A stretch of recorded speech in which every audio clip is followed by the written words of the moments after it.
laws of the 2026 presidential and parliamentary elections. What's next for the national resistance movement in terms of the agenda for the next 5 years, and what expectations do you have for the opposition, especially when it comes to legislation in parliament? Right now we are joined by a former presidential candidate, Joseph Kabuleta. He's also president of the NEED party. Mr. Kabuleta, welcome to MorningAtNTV. Thank you very much. Good morning to everybody. Great. First things first, what's your take on the latest cycle of presidential as well as parliamentary elections, the 8th general election the country has witnessed? We can't say that there is a lot that is different from what we expected, only that I think from the ruling party there was a lot of fear. I don't know what of, because even before the election there was a presumption that NRM was going to win comfortably because there was a lot of voter apathy, and I expected the low turnout for two reasons. First of all, there's been a lot of voter inflation of voter registries. There is not 21 or 22 million voters in Uganda with a population of 45. Let's do the simple calculus. If you have a population of 45 million and your median age, your average age is 16 or 15, actually 15 point something, that means more than half of them are under 15. So there is not 21 million Ugandans above 18. They are not there. But it is part of what happens every election cycle. In the one in which I attended, as the elections came about, before the elections, when we were trying to gather people together, there was 33,000 polling stations. Within a short time, there was 34,600, an extra 1,600 polling stations, and the voter register had been inflated. Now, that gives allowance for so many things. That means if people come and vote in a certain, there are all sorts of allowances. Maybe it wasn't going to be necessary this time because there was general voter apathy. But this 52% is largely because of inflated voter registries. I am almost sure of that. I cannot say 100% for sure, but when you say you're almost sure of that, we need to understand exactly what your foundation is. I've told you this is simple calculus. This is simple calculus. If there is a population of 45 million, as their previous census said, and the median age is 15 years, that would mean that clearly there is not more than half of that population who are above 21. Otherwise, the median age would have been 21. I mean, who are above 18. Above 18. So now there is no that. And then all these headlines, 3.6 million Ugandans added to. That was the new vision, added to the voters register. In the run-up to the elections. To the elections. And I'm saying now that would mean that 3.6 million people have turned 18 between the previous and this election. When I did simple calculus, I don't think that happened. But these are part of the safeguards that they put in place in case the votes go in a certain way. There have been scenarios in the last, I think the last election, where in one jurisdiction, Museveni got in excess of 100%. In excess of 100%. How did he get it? Because of that. Because of building the registries, and then they come and tick in a certain way and what. So all these have been there. So we have the results as declared by Electoral Commission. This has been the most shambolic election ever. I don't think there can be any more shambolic election than this one.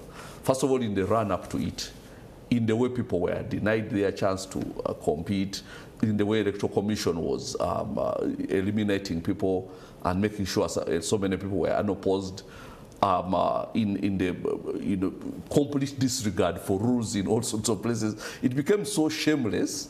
As far as I'm concerned, the peak of the shamelessness is in the election that is yet to happen, where in Makindye division, 11 candidates were disqualified, and the NRM candidate was declared unopposed. Now, okay, maybe one or two or three, but 11 candidates. Now, that is peak shamelessness. And now this has been the sort of election that we've seen here. And the violence is not so much because the result was in question. That had been predetermined. And there were so many other safeguards. I've told you the inflation of the voters register. The other one was the machines, which they procured at almost $70 million. And they were procuring the machines 2 months before the election. Like, we wouldn't have enough time to test them and make sure they are in place, even if we actually wanted. And allow the handlers to be acclimatized with how they work. You saw what happened with the census when they tried some simple technology, and it was a complete shambles.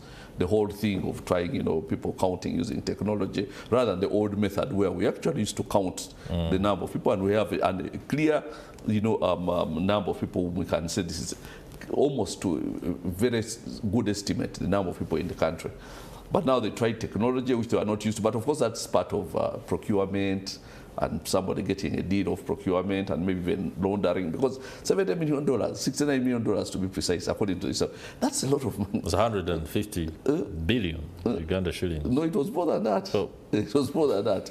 No, now, that's a lot of money. The whole election cost around 1.1 trillion Uganda shillings.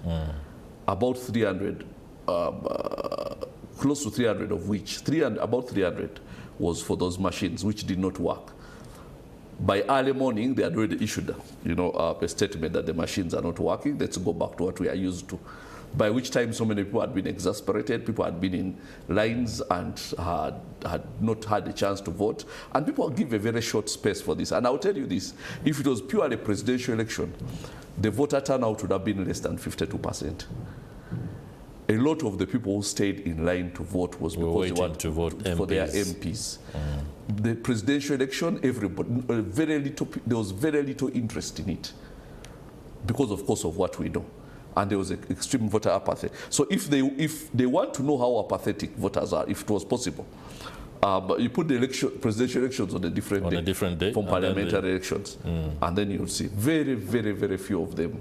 There were cases where, I'm talking about inflation of voter registry, in previous elections, the one, for instance, 2021, where I campaigned, where the MPs, all the votes received by the MPs, and the votes that were invalid, all tallied together, were far less than those who voted for the president. So which means that there are some people who came and just voted for the president and walked away. Okay, there might be a few, but if you have so many, the difference is so big, then clearly you know that there was a lot of manipulation of those voters. And of course, most of the people, you don't vote, they exasperate using machines, then people walk away, and then somehow the votes are ticked in a certain way. So we know the thing, but now the tension that has been there in the country has little to do with the actual vote. It's about the run-up to... It is about the anger that there is. You know, when you're watching over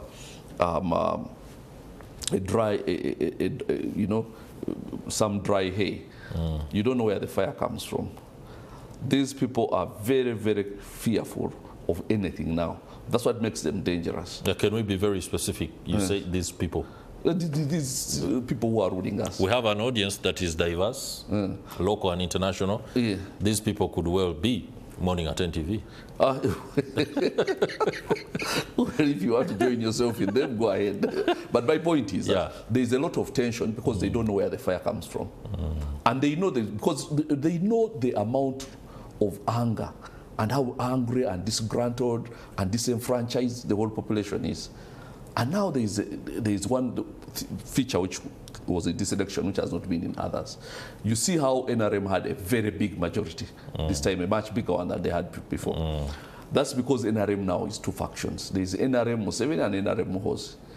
The NRM Museveni and all his old guards, the Matia Kasaijas and what, are there, and they also wanted to be in parliament. But then there was a new NRM Muhoozi, which was pushing very hard to also have his numbers within the parliament. That's why you see there was a lot of forceful, the hostile takeover of Kampala, saying NRM won Kampala Central. I mean, just from my observation, and I'm not just from pure observation. How can you convince people that NRM won? And I saw it in Machindia, Machindia West, the constituency where I come from. There was an NRM candidate who was like 4th or 5th. Then there was a NUP candidate who was leading, Ruyurika, Samzar Ruyurika. And suddenly the NRM candidate came who and overtook and was in #1. And they were going to announce her as the winner. Then riots started, then they announced the NUP person. If there had not been riots, they were going to announce NRM there. So NRM has taken 3 out of 10 constituencies in Kampala, but it's forceful takeovers. Forceful takeovers. It really is forceful takeover, and it is when they see that there is a possibility of making it happen. Now, that's not NRM Museveni. That is NRM Hosi. NRM Museveni knows where he gets his majority from. He was sort of comfortable living in Kampala to be with the opposition. And yes, he knows he's going to go to their places, Karamoja, Kasepe, where 95% of the vote can be secured. Yeah, and all the MPs are going to be from his party. So he knows where he's going to get his majority from. And even if that fails, the special interest groups are always NRM. The youth will always be NRM. UPDF will always vote NRM. And so there are all sorts of special, so he knows where he gets his. But now, so he would kind of let you have your democracy, you know, to some extent here in the city, and you take the city and so on. Now, when it came to actual control of the city where he had an interest, he created so many buffers. Minister, for instance, in Kampala. So he says there is a minister of Kampala, there is the executive director appointed by him, a minister of Kampala appointed by him. So you vote whoever you want for Lord Mayor. He's not going to have all that much power. It's just a job. Not a place of influence. A ceremonial. Not a place of influence. Yeah. So that's where he actually. Now, the rest you can vote wherever you want. But now the NRM Hosi is forceful. They were actually, they wanted to take over as many as 6 or 7 seats in Kampala. And now that's what caused a lot of fear among all these people. Somebody told me they were moving around, and young girls about 18, 19, 2 of them on a border, got excited and started shouting, "People power."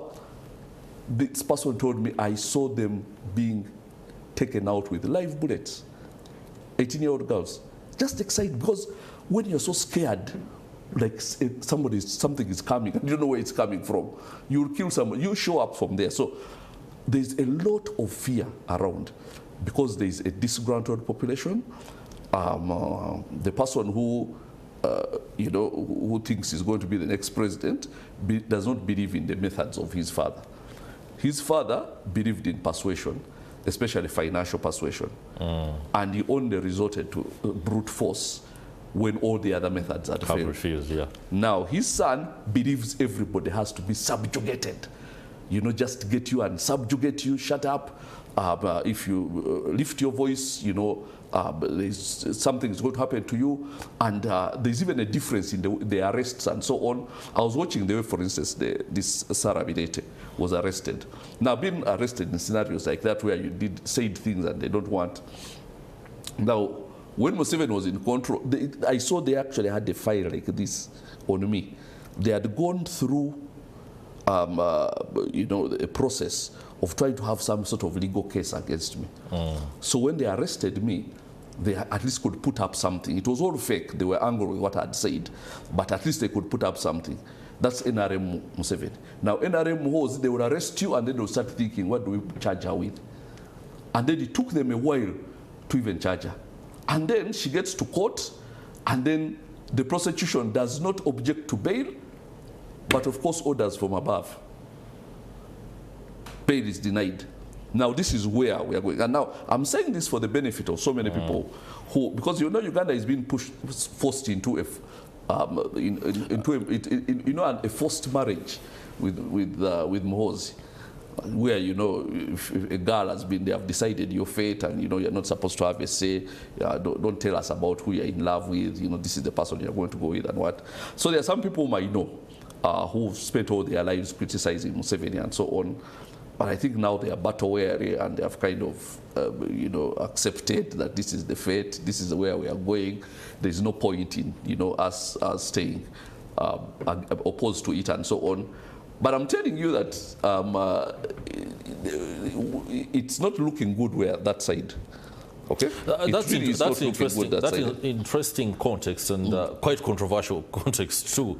I mean, you expect that when you call me, don't you? Looking out at how the 2026-2031 tenure will look, you are suggesting that it's actually Mohozi and the PLU, so to speak, that is going to take sway.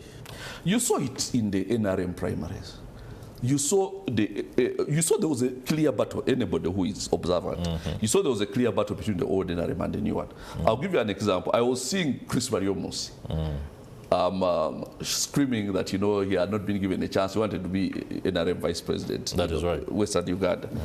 And somebody else had been, somebody from Bunyoro, some guy called John Anasimu, had been, earmarked by the Muhoozi faction to be the one.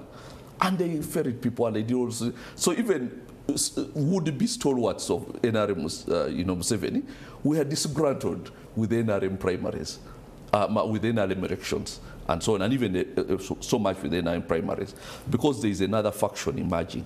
Now that's why the opposition has been squeezed further and further, because now we have two factions within the NRM, and all of them want to have some sort of slice in the number of members of parliament, because you know what, they are planning the transition to happen within the parliament. And they have already decided who is going to decide, who is going to raise the motion and how it is going to pass and so on. It's all been put on a plate as far as they are concerned. But when you are trying to be in a forced marriage with someone who does not love you, you don't know where the trouble is going to come from.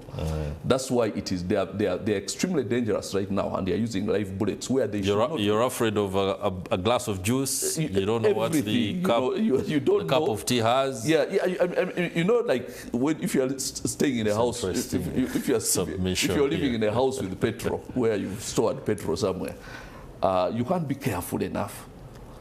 So they don't know where the fire is going to come from. But I will tell you this. Very quickly. The fire will come from somewhere. I don't know, but it will. But because Museveni is not going to put us in a forced marriage with his son, we are Ugandans, we are sharper than that. That forced marriage is not going to happen. We are not going to become a monarchy. That even if everybody else, and I've seen so many people who are on our side who have since shifted over, and they have a certain there are certain words they use when you know that now this one has has crossed over. Crossed to the other. They will start saying that have you met him personally? When somebody tells you that, that one has been. Have you met him personally? I don't want to meet him personally. Then they will say he has streamlined the army. Who knows what's in the army? When somebody tells you he has streamlined the army, you know that there has been promised a position within the new segment of what they believe will be the new government. And then they will say, the other things, and which you say, they are like, it's like a creed. You know the way a Catholic will say Hail Mary, and you say that's the Catholic. Now there are certain things which people will say, oh, he doesn't like corruption, he has streamlined the army, he's so powerful now, he can even take over his father now. That is like Hail Mary, then you know that one is a Catholic. So that is what is happening. So what exactly do you see the first half of the tenure playing out? For Museveni, that is. A lot of this tenure is going to be about Museveni planning for the transition that he has chosen. And he started that before. And he was doing things which so many people did not even notice. Like? For instance, trying to get the attention, the permission, let's be honest, of America, okay, of Trump. Because America is one country that has a lot of sway in the way so many countries go. So if they refuse that transition, it becomes very complicated. And he's been trying to get the attention of Donald Trump. And I know he's been using a certain pastor, whom I don't want to mention here, who invited a certain preacher who is very close to Donald Trump. And Museveni even attended the crusade, and there was even a photo on the front page of him. The idea is not he was not interested in what they were saying there. This is a lady. He's not there for the gospel. No, he's not there for the gospel. This is a lady who has said that Trump consults her a lot of times. And so Museveni wanted to sell the idea of transitioning to his son to Trump. If Trump buys it, then he feels that would be one obstacle taken out of the way. So he used that crusade and that pastor and what. And the pastor, of course, he just talks too much because he'll say, the president has been asking me, when is she coming? When is she coming? And I said, this can't be about the gospel. This is about something else. And that's what it is about. So he's, as far as it's goes, so now you asked me a question, let me answer it. This whole thing is the first few years. As you can see, the president has run out of steam. He really is aging. He's only, okay, I really don't want to be mean, but he's on his last lungs. The campaign has been very difficult, very troubled. They have been campaigning for him for the most part. You're not a medical doctor, Mr. Kabuleta. No, this is sight. There's absolutely no way you can conclude a human being is on his last lungs. Okay, he has 30 years to live, if that will make you happy. No, so, it's not about making you happy. It's no, okay. I don't need to be a doctor to see somebody is frail, but you're diverting me from my point. So he's frail, and he's extremely frail. Let's just say that, and the movements are going to be very few. I mean, he can't move. He can't move out of the country. He's been saying, even when there was a meeting with, in the White House, he said the vice president and so on. So now the whole thing is, how is he going to smoothly transition and sort of take a back role and make his, his preferred successor take it up from there. That's going to be not as soon as the swearing in is done. That is going to be the next order of business as far as he's concerned. That's going to be it, because it's been a very cruel campaign for him. There's been talk about him being unhealthy and what, and now, unlike previous campaigns or the previous one, he could not even do videos of him doing push-ups. I don't think he can do any now.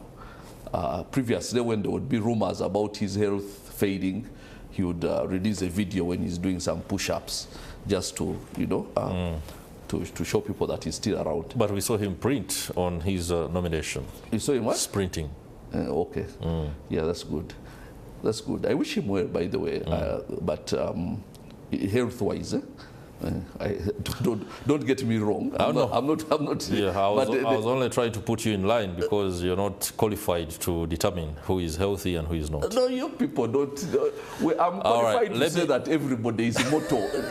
Okay, that is more understandable than determining I'm qualified to say that everybody is immortal can live and who won't live. Now, let me just focus a little bit more on the landscape or the shape of the corridors of politics, especially in the next tenure. We see members of parliament who won't be returning, and I just want your take on the prominent names that have been felled, both within the opposition as well as the national resistance movement. But let's first focus on the opposition, for example. The grip of the National Unity Platform within the Central Region being, taken away from it on account of what you say is forceful takeover by the faction of the National Resistance Movement that apparently belongs to General Muhoozi. But the facts are clear. The numbers have dwindled for National Unity Platform. They have. Yes, and the numbers have also gotten better for the NRM. The numbers have been in NRM's favor. So what are we going to see playing out? What particular advantages or leverage does the opposition have? Close to none. Close to none whatsoever. Because I think it's going to be so bad. It's going to be so bad because it's going to be an NRM parliament. It's going to be the way CCM was at some stage in Tanzania, where they won the 4. I think out of 350, there were only 4 MPs who were not from CCM. It's going to be, it's heading in that direction. It's going to be really, really bad. And then the opposition has lost some big stalwarts, people who, even if they're in the minority, can sort of steer debate in a way that would... Just listen to the comment here given by Timothy Chemongis. It's one I would love to quote again. The exit of long-serving and vocal opposition MPs like Buga, Semuju, Segona and Odur will definitely alter the character of debate in Parliament. These individuals were more than just debaters. They carried institutional memory and had the confidence to challenge executive authority openly. Their absence creates an immediate vacuum in terms of experience, strategic engagement, and the ability to set the tone for national conversations. Now, this is a perfect overview and one that is acceptably so. However, there are incidents where we've had the Speaker of Parliament, Anita Among, speak very eloquently about the fact that some of those we see as excellent debaters are the very politicians, allegedly, who engage with President Yoweri Kaguta Museveni and the National Resistance Movement in the dark. Those are allegations. We can only judge them. We can only judge them based on what we see. And some of them we are going to miss them. But when it comes to politics of Uganda, there was what I call the Nkrumah effect. You see, when somebody becomes, when people become so good and much bigger than their constituency, and their constituencies feel that they have been ignored.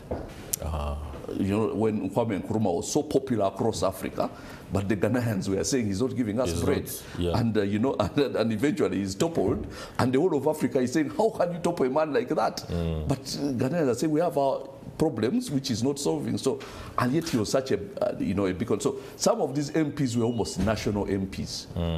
And maybe they forgot. They lost to maintain. They forgot to take care of the bread and butter issues of their constituencies. And so their constituencies felt that maybe, you know, in as much as, you know, the whole country is loading you, you actually represent us. So there is, I call that the Nkrumah effect. But the question was who is replacing them. And then also there is a lot of, so many things go into this thing. People view Parliament as some sort of reward system. They don't expect that what you're going to do in Parliament is going to affect their lives one way or another, unless directly. So they are saying, if you've, and this from voters I speak to, if you've been in Parliament once, twice, you should show us what you are doing for us. Okay, it's not it's not the duty of a member of Parliament to actually do that, but this is the only government we are going to experience. You as a member of Parliament, so you are going to go and get some money there and get perhaps involved in some deals. So they expect that you are going to come and like have some, you know, something on the ground for them. That's how they think. That is not the right way of thinking. That's but it's the reality. The reality, and that's the way politics has been fashioned in this Museveni era. That whether you're a member of Parliament or what, people have expectations of you that are of a financial nature, even if you are the best lawmaker. So now they say, we've rewarded you for 10 years, for 15 years. Let's send somebody. That's how they think. Let's send somebody else. There's nothing wrong with you. We don't have anything against you. But you're good, you're eloquent, we enjoy your debate.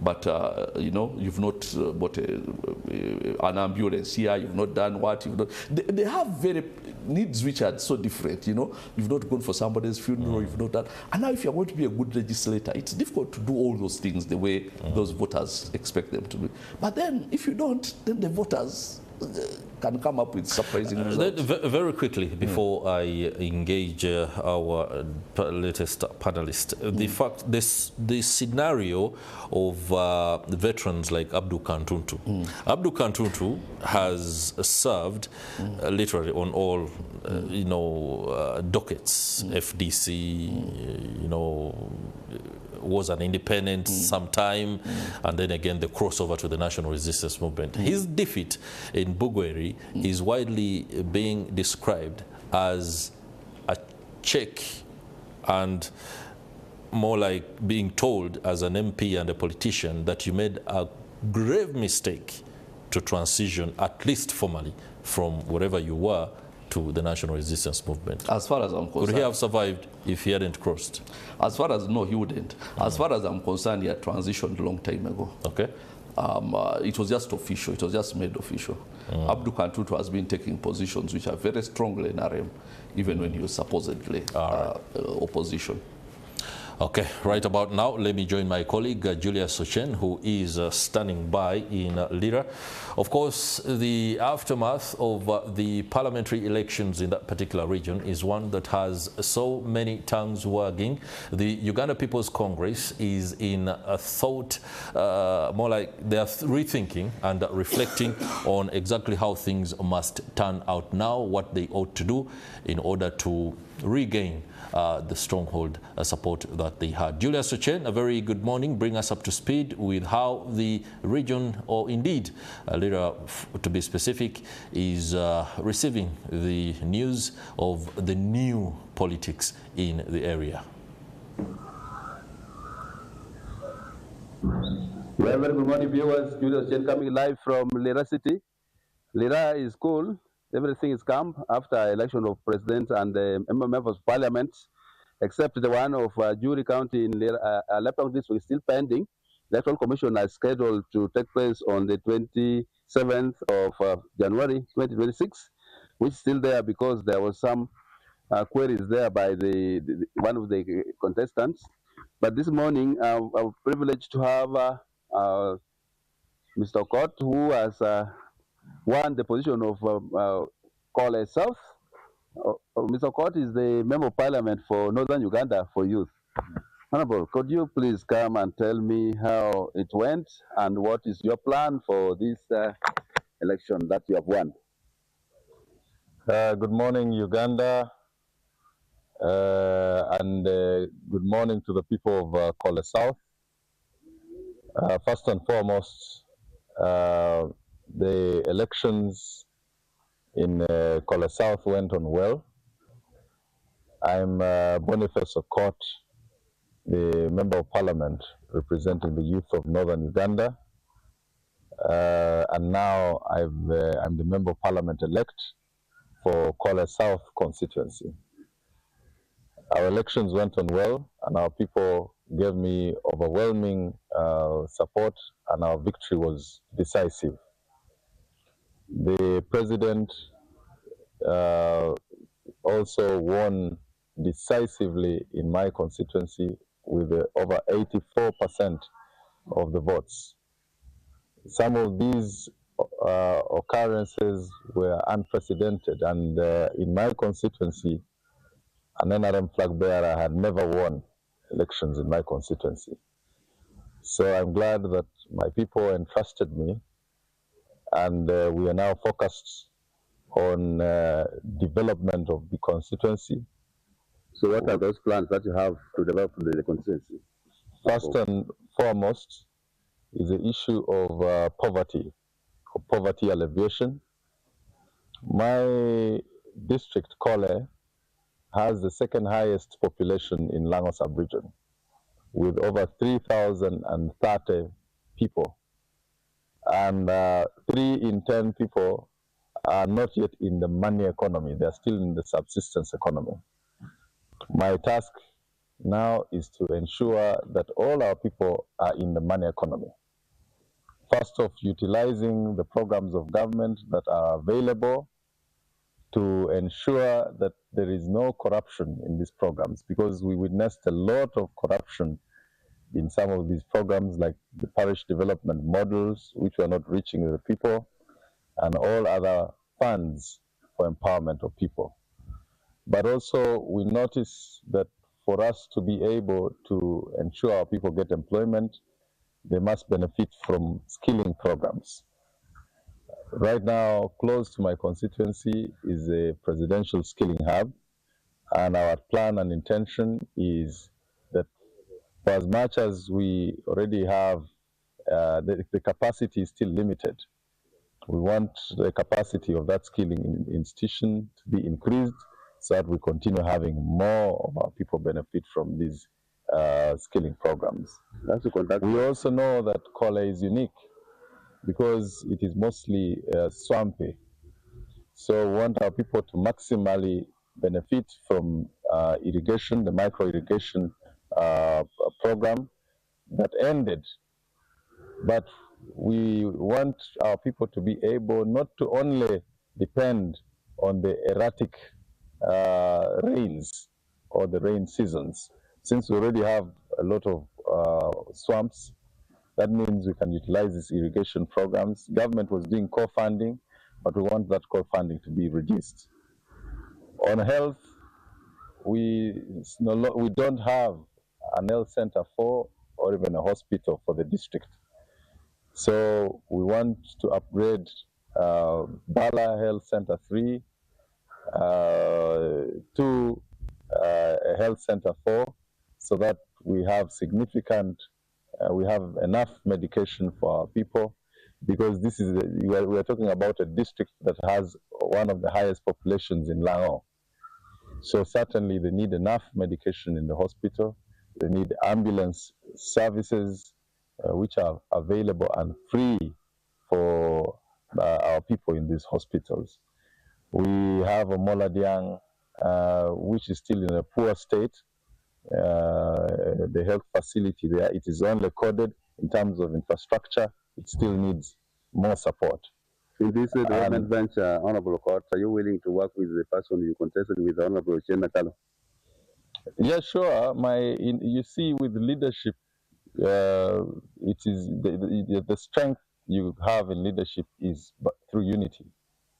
So even on sides that don't agree with you, it is always important to have contestations of ideas, and also to see how to disagree to agree. So any person who I contested with, I will definitely, I'll extend an olive branch, and we see how to work together to develop home, because at the end of the day, we are still the same people, and what we need, our overarching interest, is to ensure that Kwale South shines in terms of development. So what will be your last word now? You are kind of a national leader because you lead the youth in the whole of northern Uganda. My appeal to everyone in the country is that we've concluded this high-stake, hotly contested elections of members of parliament in our different areas. My appeal is that now is the time for us to start working. Please let us leave these differences aside. The differences will not develop any of the constituencies. The differences in terms of parties, in terms of religions, in terms of clans, in terms of tribes. Let's dispel all these differences and see how to join hands and work together. For those who have been elected as members of parliament, congratulations to all of you. And my appeal is that we are now going as a team that will represent the rest of Ugandans. The member of parliament position is representative. So in its representative nature, please let us do our best in the 12th parliament to help Ugandans who are not in the money economy get into the money economy. And this is how we shall continue building our country. Thank you. Thank you so much. That has been Boniface Okot, the Member of Parliament for Youth Northern Uganda, and he took Kwale South. Julius Chen reporting from Lira City. Back to Chris in the studio. Good morning. Thank you very much, Julius Ochen there, coming to us live from Lira and giving us an update on exactly how the situation is in light of what is no doubt a realignment of the political landscape in that part of the country and indeed the wider northern region. Let's return to the studio and continue with our Kickstarter discussion, the highs and lows of the 2026 presidential and parliamentary elections. We are now joined on set by Fred Bamwine. Fred Bamwine is the commissioner in the office of the president. He's also a leading NRM cadre and stalwart. I was asking him before we came on air whether the celebratory mood was to blame for coming in a little bit late. And indeed, if anything, he says we can use it. He's still a very, very in celebratory mood. Congratulations, Mr. Fred Bamwine. Thank you. Personally and as NRM on the presidential election win. And I also want to congratulate NTV, and you in particular, for the role you played to make sure that my leader gets 70 plus. We didn't. After a long time. We only reported the news. We Yes, didn't yes. play But any that role in reporting, that. that reporting was very figure. instrumental. Mm. And Okay. in The reporting, no doubt. Yeah, and the entire campaign trail. So we just got 70% in 1996. Actually, it was 74. So now 70.1, almost 72. It was some of us, it was a big relief. And you know, some people had promised that once they get elected, the first office to remove was mine. So I was playing very hard so that I can retain my office. Because that was a very big promise. Once we come, the office of the RDC would be scrapped. It's okay, so but also God is there. So when I played and God answered our prayers, we are back. So I want to congratulate every Ugandan who participated in voting to have seen that we have finally got an elected president and member and parliament, and subsequent elections are going to be concluded. But more importantly, I want to congratulate Ugandans who turned up on that day to vote. The kind of discipline they displayed when there was a hiccup of the voter verification kit. The whole country, people remained calm until the decision was taken when there was no incident. So yeah, that was a huge observation and taken by the population. They were patient to make sure that they elected their leaders. I want to congratulate them and thank them. And we should exhibit that because this is our country. We don't have any other country. So things may not work out well, even at home, but you don't burn your family when things are not working out well. A huge blanket of apathy hangs over the electorate, and the president in his victory speech also alluded to that. At least, according to him, 10 million voters registered under the National Resistance Movement didn't show up, and he has instituted an inquiry to that. But largely across the country, the voter turnout was below par, and that is a point of concern. Do you find yourself reflecting hard on that? It is yes and no. Globally, when governments which are stable, globally, in most cases, vote turnout is always less. Last time it was 54%, now it is 52%. It's a point of concern. If one to have registered and you don't turn out to vote, it's a point of concern. But also there are factors you need to look around. One goes to the character of candidates and the message. If I can just take this one. Mr. Kyagulanyi of NUP, he said, even if you vote for me 99%, I'm not going to be declared. Now, if you are his supporter, what would you do? You know, in Ankole we have a proverb that when a herdsman goes with the cows and he comes back and tells you that the thunder has destroyed all of them, you can't doubt him. He's the one who was with the cows. So this is the man contesting for presidency, and he has come back and said, if you give me 99%, I'm not going to be voted. Don't you think that one can affect his supporters? Then when you come to the NRM supporters, there's also this tendency, and it was being projected by a lot of media houses. But my president has already won. It was a general perception. So if the man has won, why should I bother to vote? Those are factors that you cannot, they're in the public domain, but they have a far-reaching effect. If the man has already won, why should I go the whole day down the line and what? He's going to win. I think those are two areas that are likely to have affected the voter turnout. The last one My friends in Electoral Commission, I think they failed on that game of particularly voter education. Voter education was just minimal, by Electoral Commission, but also by parties across, all parties across. They did not concentrate on helping the population. Why should one leave what he's doing to go and vote aggressively? On that issue, what we may call aggressive. just allow me paint the picture the way it is exactly. Civic education most of the times is never exclusively done by the Electoral Commission I said or the voter education yes. by the various parties. Yes. The people that do that most of the time are the civil society organizations and independent actors, and their space had increasingly they work on behalf of Electoral Commission. been muzzled.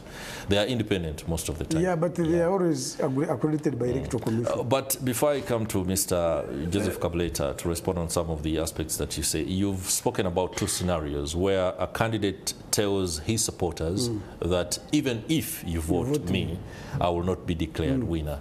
And then another candidate, his supporters act on the notion that he is going to win after all. Won. All those are informed by the realities on the ground. Yes. The ones who are told that even if you vote, I will not be declared, have somewhere their supporter, their candidate is coming from. These voters who say mine has already won also have somewhere they are coming from. And that is where the problem is.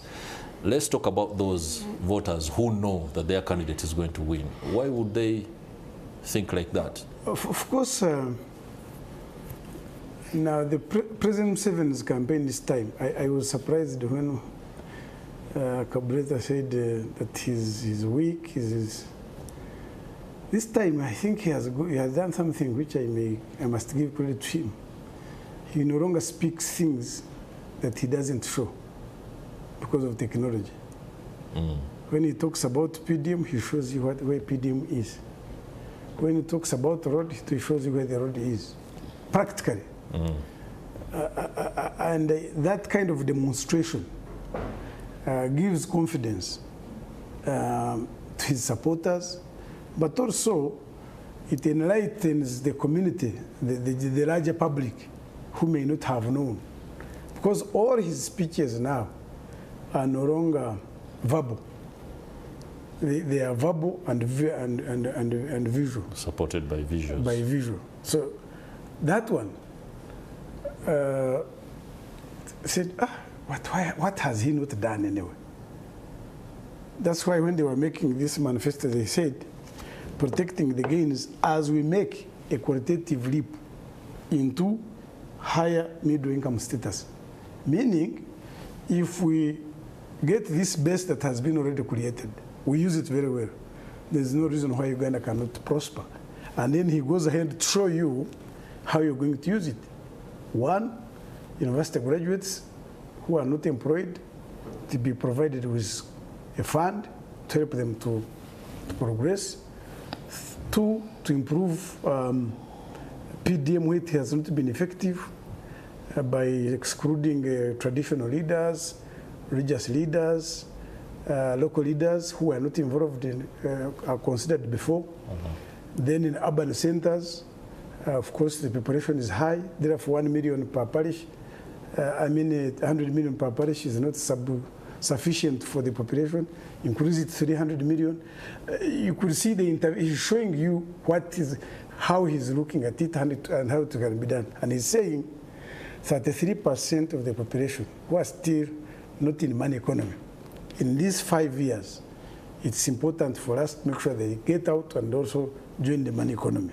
Okay. Then he says, okay, when you look at unemployed youth in this country, partly is because UPE has not yet been effective. It's going to be my role these 5 years, UPE to be practical. Whoever does not want to support it, then we must leave government, but we must make sure the child of the rich and the poor, they all go to school. Then he says, okay, we have given security border to border, but there's still insecurity in the country. I mean, not insecurity, stealing people's property, animals, crops, we must close it out as we have border-to-border security. Also, there is internal security, so that everybody is confident that you can go and raise your cow, it remains yours. You can go out your crop, nobody steals. So the message that is putting out gives the confidence to the population that this man already has shown us what he has done. Let's assume Joseph Kabuleta is not Kabuleta we know as president of NEED or the commentator that he is, and he's a layman on the street. Mr. Kabuleta, would you be... There's something I just wanted to salute what he said. In his presentation, I saw how he was obsessed with the CDF. He was you talking call it obsession? About, he was talking about the father, the son. But he excludes a party called the NRM. President Museveni is not him there. He's the chairman of a party called the NRM. They have put out their manifesto. They have it. And consistently they have been having it. The message has been there. Before you bring in the son and what, I would wish you have compared the 2 messages or the 8 messages and say, this man didn't have a point. The other one had a superior idea. But in a situation whereby this man remains with superior ideas compared to the 8, then what do you want the population to do? So the CDF is just an escape. Okay, that is understandable. I'm sure he will submit on that. But I want to speak to disengage Kabuleta, the president of NEED, Kabuleta, the commentator, and assume, Kabuleta, you're a layman. The pastor. And no, even pastor. And you're a layman who has seen President Yoweri Kaguta Museveni do whatever he has done. And in your home, you're required to wake up and go and vote. And in light of all that the president has done, you decide, I think he has done so much, there is no need for me to go and vote him. Is that possible? No, it's not. The thing is, first of all, there was a lot of fear because the security forces were all over the place. And I first saw this in 2006. In 2006, I was working for New Vision, and I had to work late. I was doing some things. So on the eve of the election, I was driving from office to home around 1 a.m. And it was like Kampala was going in war. And I said, we are going for an election. We're not going for war. Like the members all over town and what. So, and of course, everybody was home, and I was driving in my car, Corona, and I'm thinking, my God, like, am I even safe on this road?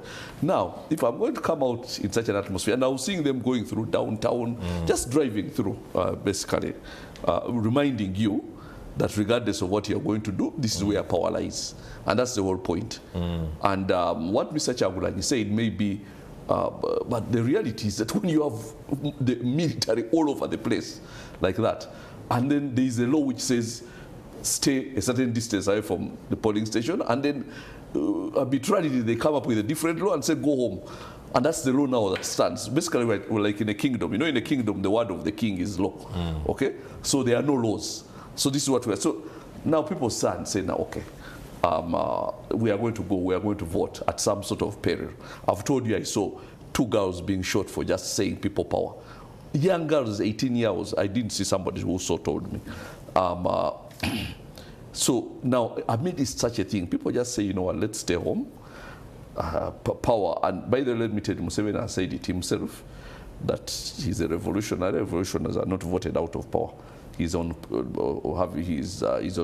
quoted having said that. So he himself knows that, and Ugandans know that when elections might be good times for mobilizing and so on, but there's not going to be a scenario where Museveni organizes an election and accepts that somebody else has won it, and then that person is announced when he appoints the Electoral Commission, appoints what. So people are in the know. Now, as regarding his manifesto and all that he's talking about, you know, it amazes me that Museveni still talks as if he's an opposition leader, 40 years into power. Huh? Uganda is not doing this. Uganda is not doing it. The president, who are you telling? And you know, he can come up and say, you know, this is why we are not doing this. This is why we're not. He has more complaints than an opposition leader about the country, about the direction of the country. And you're the president, so what are we going to do? If you are not going to do it, let's find another. Now, And you're still making promises after 40 years. 40 years should be, even 10 years, ideally, should be, you know what kind of person I am. You've seen me administering.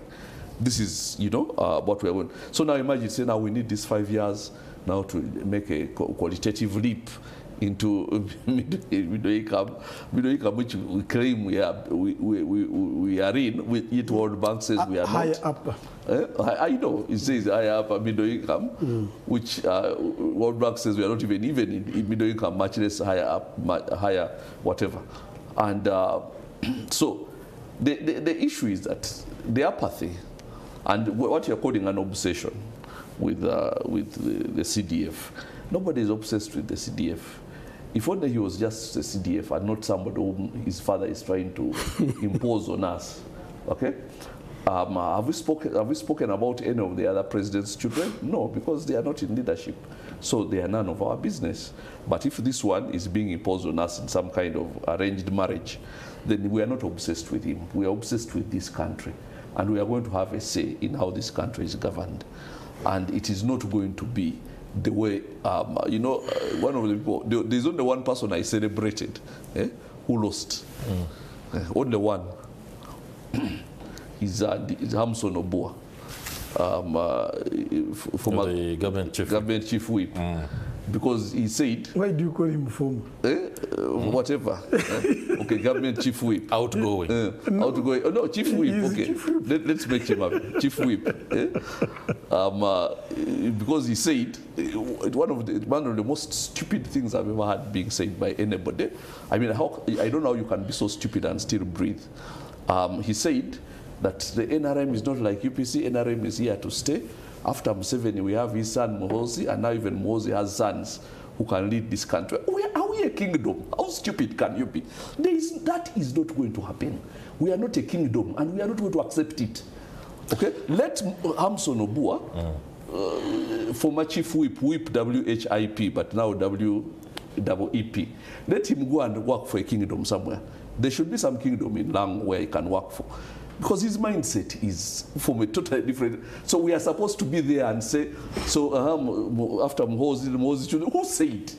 Who said Uganda is a kingdom? Mr. Babwine, when you hear Kabuleta speak about the influence of the CDF and how he has apparently and allegedly been imposed onto the country in line with what is feared to be a transition from President Yoweri Museveni to him as a leader, the PLU within the National Resistance Movement has shown emerging leaders, and the kind of support that he threw literally means that there is something that is forming within the National Resistance Movement, and the PLU or Mohozi aligned cadres are making inroads, especially with regard to parliament and some administrative positions. It is evident there is that wave within the National Resistance Movement. Do you acknowledge it, or you're blind to it? As far as I'm concerned, you know, if there's somebody who has been an active participant in the Ugandan politics, is me, from as a child and an adult. I don't just follow. And when NRM was going to do into party structure formation, I think that was around May. So by around March, people who were in a pressure group, by the way, you don't know how many pressure groups that are into NRM. Many. But of course, there are powerful pressure groups, notable pressure groups. But pressure groups. And then there are journeyman pressure groups. At least I saw the leaders of the pressure group called PLU directed all their members to go and join NRM elections. And from that time, I have not had PLU again. They went and became NRM structures, and maybe, but there are many auxiliary forces or pressure groups under NRM, because that's how it has been formed. Myself, I was in a pressure group called the Movement Mobilizers Forum. I one time bring... That is not a pressure group, it's a support structure. No, it's Movement mobilizers Yes, group. it's not. NRA mobilizers. You can't be a pressure it's group. It's an auxiliary force. I had a pressure group called the Konoweka. I had a pressure group called the Rapid Response Mechanism. So these are efforts to support the mobilization. But when it comes to party work, you go back to where the party, that's at least I'm sure about that. If, as he's saying, in the future it comes, we shall be here, we are here. But there's something he has mentioned about his reason why people could have maybe not turned up to vote. And he talked about heavy deployment of forces. I may agree with him, partly. But this deployment is informed. You remember I have been chairman of District Security Committee and District Intelligence Committee, and I supervise RDCs who are chairpersons of these committees. Across the country. So the deployment of these security forces is always informed by the security intelligence estimates. Once there is an estimate that Carburetor is likely to commit suicide, God forbid. once there is an estimate that he may be a danger to society, you'll find that they have told him not to get out from home, and that is in the penal code. They call it preventive arrest. But this time, actually, the politicians of these days are not smarter like the past. Somebody goes to Kawempa and says, from now on, we are rebels. As you go home, go as rebels. Go and do rebel tactics and operations. There is no commanding anymore. Two, when the campaigns were beginning, then it says, from now on, I don't know how you can put it in better English, and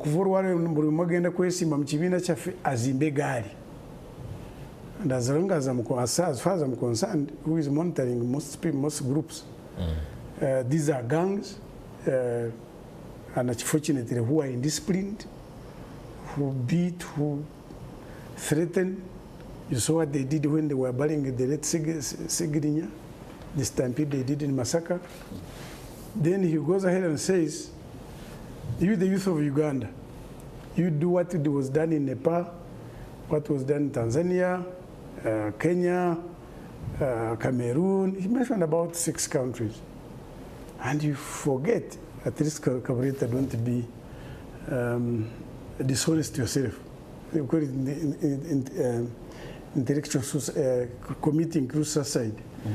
You know, every year, government of Uganda, through parliament, is giving money for security services, intelligence services, to monitor all of you. And now these ones are also not even telling you to monitor them, they are putting it on the table.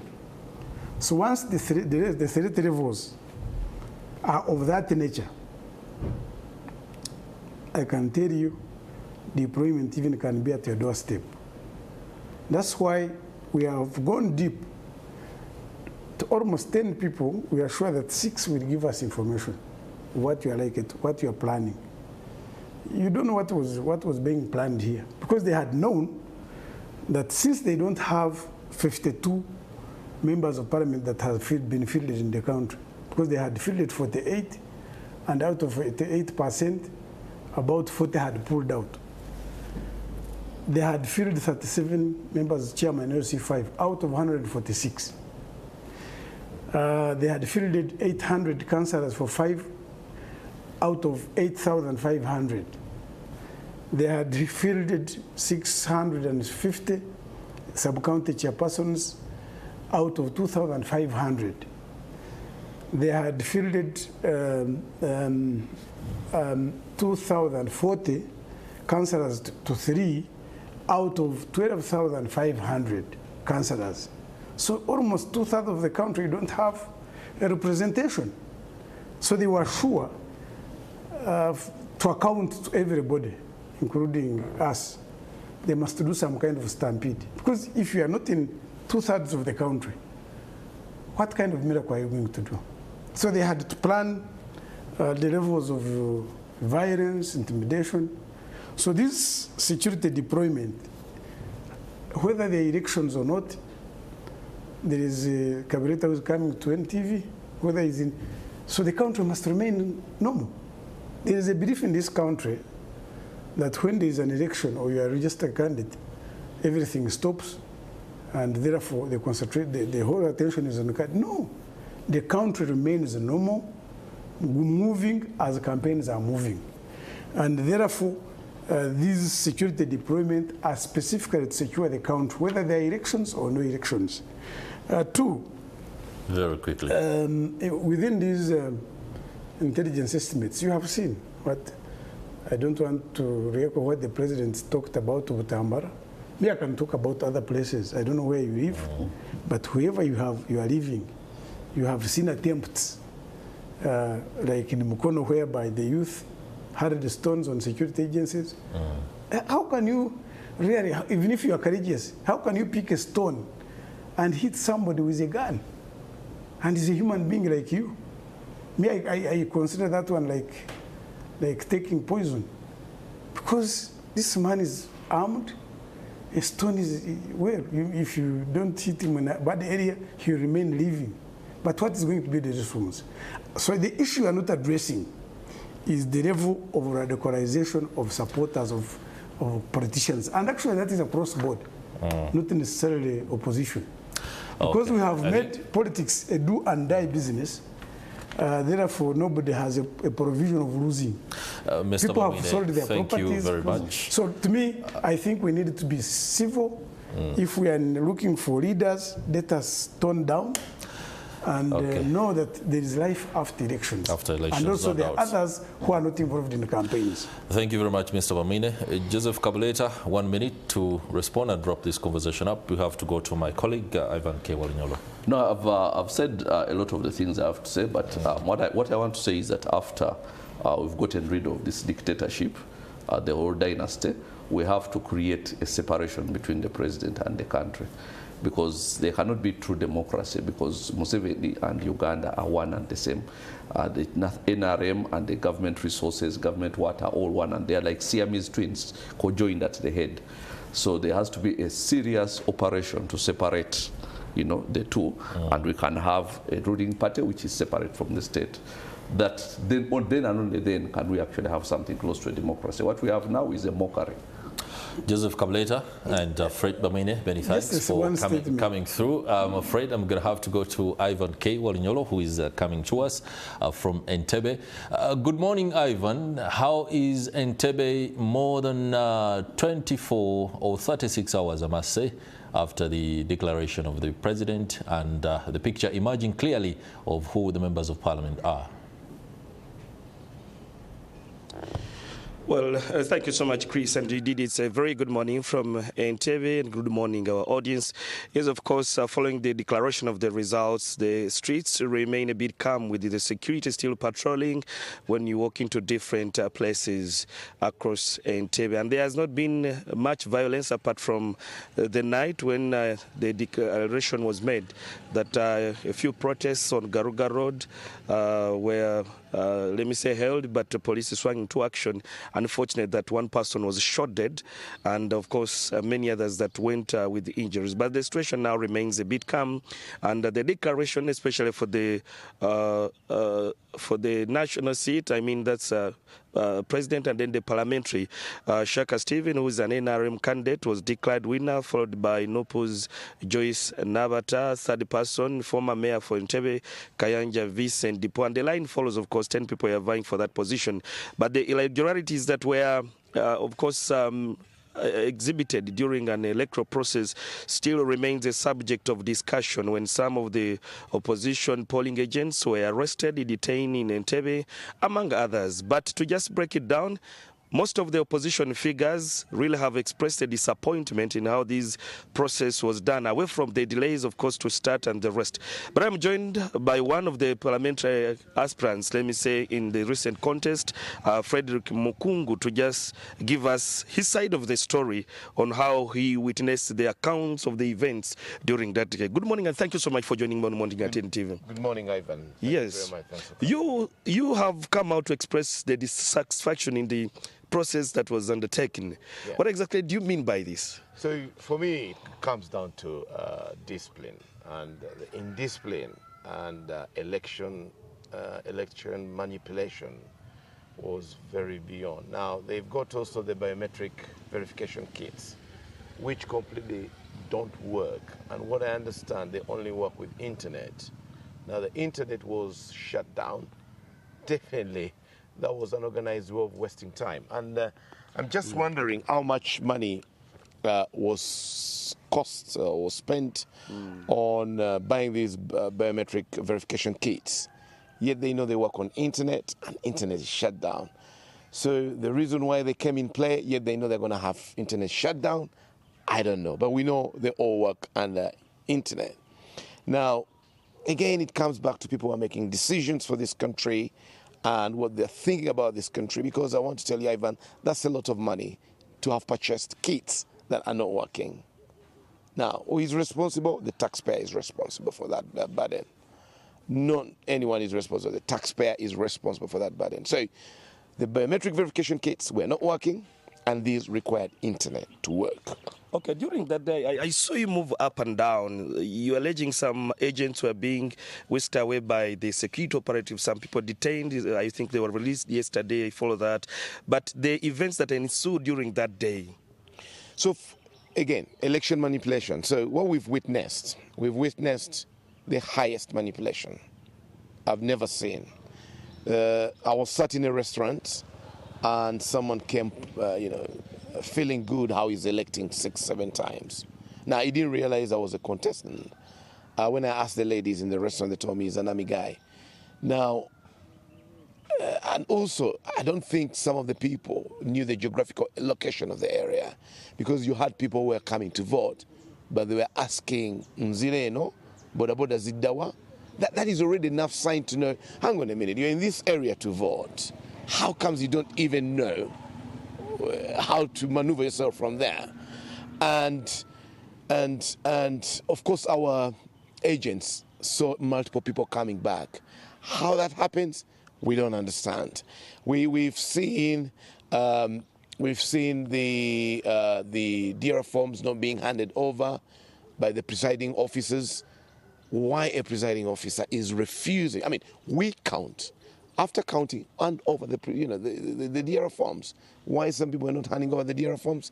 That doesn't mean anything. And then beating starts before security operatives are coming in to beat whoever is there. I mean, we've seen a new person who was also arrested, a new agent and councillors. We've seen gunshots happening. Now, Ivan, this is the truth and the honest truth I can tell you. If people do not think about this country and get back to the disciplines of the country, we are killing ourselves. We are just murdering the country. We are poisoning ourselves. Okay. The NRM candidate was declared winner in this contest, in any way challenging the election. And if yes, then you tell us that. But if not, also, how are you planning to work together? Because the service still goes back to the people of NTV.